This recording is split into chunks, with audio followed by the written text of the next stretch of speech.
साथी हो, भनिन्छ कि भाग्यलाई ईश्वरले लेख्ने गर्दछ, तर केही व्यक्तिहरू हुन्छन् जसले आफ्नो राम्रो कर्मले आफ्नो भाग्यलाई नै आफैले लेख्ने गर्दछ। र साथीहरू, म करण थापा आज यो कथा छ जसको हरिको बारेमा, जो यस्तो केटो जो गरिब परिवारमा जन्मेको एक गरिब व्यक्ति, तर सानोदेखि उसको सपना भने ठुलो ठुलो हुने गर्दथ्यो। एउटा सानो माटोले बनेको छाप्रोमा बस्ने हरि, जसले हरेक बिहान सपनालाई पूरा गर्न च्यातिको किताबहरूमा खोज्ने गर्थे। जिन्दगीमा उसलाई वरिपरिका हुने खाने अनि व्यक्तिहरूले निरन्तर खिल्ली उडाउने गर्थे, तर उसले कसैलाई पनि प्रतिकार नगरिकनै सुनी मात्र रहन्थे। हरिको घर एउटा सानो र कच्ची भएकोले सबै सामानहरू एकै ठाउँमा हुने गर्थे। बर्खामा छानाबाट पानी चुइने गर्थे भने आमा धेरै जसो बिमारी रहने गर्दथे, अनि घर चलाउनको लागि हरिलाई सानो उमेर भए पनि चियाको दुकानमा भाडा मोल्ने र अरूलाई चिया बाँड्ने काम गर्नु पर्थ्यो। स्कुल पनि जानै पर्थ्यो, होमवर्क पनि गर्नै पर्थ्यो, र त्यसको साथ घरको काम पनि गर्नु, आमालाई स्याहार्नु, साथै बाहिर पसलमा झाडु लगाउनु, सबै काम गर्ने गर्दथे। दिनभरिमा एकचोटि पनि उसलाई अरू भुराहरू जस्तै खेल्ने फुर्सद थिएन। चिया पसलमा कसैले उसलाई ए फुच्चे 2 कप चियाले भन्दै कराउँथे भने कसैले खिल्ली उडाउँदै उसलाई जिस्काउँथे। कसैले स्कुल जाने बेलामा भने उसलाई ए फुच्चे तैले पढेर के नै लछार पछार लाउँछस् र भन्दै जिस्काउने गर्दथे। तैले के नै बन्न सक्छस् र भन्थे भने कसैले भन्दछ कि मेरो घरमा आएर काम गर अनि म तँलाई पैसा दिनेछु, तैले पैसा कमाउन पाउनेछस्, पढेर के गर्छस् भन्थे। तर हरिलाई यस कुराले केही फरक पर्दैन थिए, किनकि यो त उसको जीवनमा घट्ने हरेक दिनको घटना थियो। तर उसले आफ्नो आमासँग एउटा कुरा सुनेको थियो, र जसले उसले आफ्नो मनमा यो कुरालाई गाडेर राखेको थियो कि मानिस गरिब घरमा जन्मिनु त्यसको लागि गल्ती होइन, तर गरिब भएरै मर्नु चाहिँ त्यसको निम्ति गल्ती हो भन्ने कुरा चाहिँ ख्याल राखेका थिए। त्यो एक दिन जसले हरिको भाग्य बदलिदियो। जिन्दगीको साँचो कथा सधैँ नै कुनै सानो पलबाट नै सुरुवात हुने गर्दछ साथीहो। त्यसैले उसको निम्ति एक दिन थियो।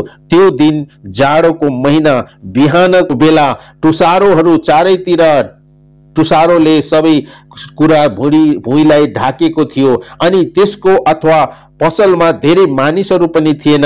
त्यही समय एउटा बुढो व्यक्ति त्यही पसलमा आइपुग्यो, अनि फाटेको लुगा, खुट्टामा चुडेको चप्पल, हातमा कपकपी त्यस वृद्ध व्यक्तिले जाडोले काँपेको ओठले भन्छ पसलेलाई, छोरा के 1 कप चिया दिनुहुन्छ?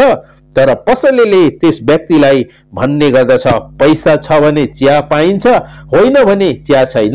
त्यसपछि त्यस वृद्ध व्यक्तिले खोल्तीमा हात हालेर निकाल्दा मात्रै केही सिक्काहरू निस्किन्छ, जसको चियाको निम्ति त्यो पर्याप्त थिएन। तर यो सबै कुराहरू, दृश्यहरू त्यस हरिले कुनामा बसेर हेरिरहेका थिए, अनि उसको खोल्तीमा मात्र 5 रुपियाँ थियो, जुन उसको कपी किन्नको लागि, पढाइको लागि उसले सँगालेर राखेको थियो। उसले केही नसोचिकन, ढिलो नगरिकन 5 रुपियाँ निकालेर त्यस वृद्ध व्यक्तिलाई हातमा थमाइदिँदै भन्छ, हजुर बुवा लिनुहोस्, चिया पिउनुहोस्, भोक भन्दा ठुलो अपराध अरू केही हुँदैन। यो भन्दै त्यो पैसा दिन्छ, अनि त्यसपछि त्यो वृद्ध व्यक्तिको आँखाबाट आँसु रसाउन थाल्छ। फेरि त्यो चिया पिएर आफ्नो घरतिर लाग्छ। तर हरिसँग मात्र 5 रुपियाँ थियो त्यो, अनि अब उनकोसँग त्यस वृद्ध व्यक्तिलाई दिइसकेको थियो। सायद उसको ठाउँमा कुनै अन्य केटो भएको भए यो अवश्य पनि दिने थिएन, र यो कुरालाई भुली पनि दिने थिए। तर भाग्यले यो प्रकारको कर्मलाई कहिले भुल्दैन रहेछ।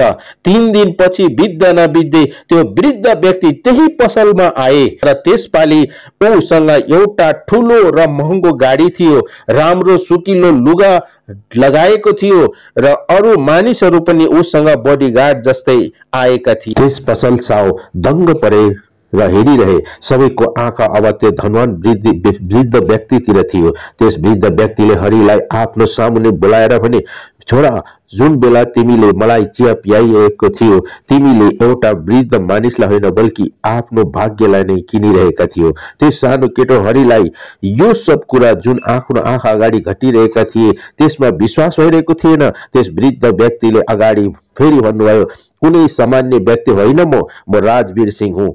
यस शहरको सबैभन्दा ठुलो बिजनेसम्यान र म गरिबलाई सहयोग गर्नको लागि चाहन्थे र आफ्नो हल्लीमा परिवर्तन गरेर त्यस्ता मानिसहरूको खोजी गरिरहेको थिए जो इमानदार र दयालु हृदयको होस्।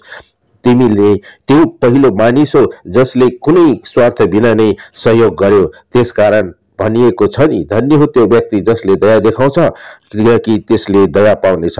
अनि यस वृद्ध व्यक्तिले हरिको पढाइ र घरको सम्पूर्ण आविर्भावलाई आफ्नो काँधमा लिएर सहयोग गरे। अनि केही वर्ष बित्दा नबित्दै हरि जसलाई मानिसहरूले खिल्ली उडाउँथे, घृणा गर्थे, तुच्छ ठान्थे, त्यही हरि अब आइएएस अफिसर बनेर त्यही गाउँको मुहार चेन्ज गर्नको लागि परेका थिए। जुन पसलमा केही समय अगाडि नाना भाती भनेर उनलाई गाली गर्थे, त्यही पसलको साउले उनलाई सलाम ठोकेर चिया पियाउने गर्न थाले। अहिले सलाम ठोकेर उसले चिया पियाउँथे। मानिसहरूले सोध्न थाले, सर, तपाईको भाग्य कसरी बदलियो? अनि हरिले एउटै जवाब दिने गर्दछ कि भाग्य माथिबाट लेखिएको हुन्छ, तर त्यसलाई सही समयमा बदलिनुको सामर्थ्य मात्र कर्ममा हुन्छ। जस्तो गर्ने त्यस्तै गर्ने। यसकारण मेरा प्रिय साथीहरू, यदि कुन ठुलो मान्छे बन्नु छ भने कहिले पनि आफ्नो भाग्यलाई दोष नदिनुहोस्, बल्कि आफ्नो कर्मलाई यस्तो बनाउनुहोस् ताकि भाग्य आफै नै तपाईको ढोका ढकढकाउन आइपुगोस्। साथीहरू, यो कथा मात्र सुन्नको लागि होइन बल्कि महसुस गर्नुहोस्।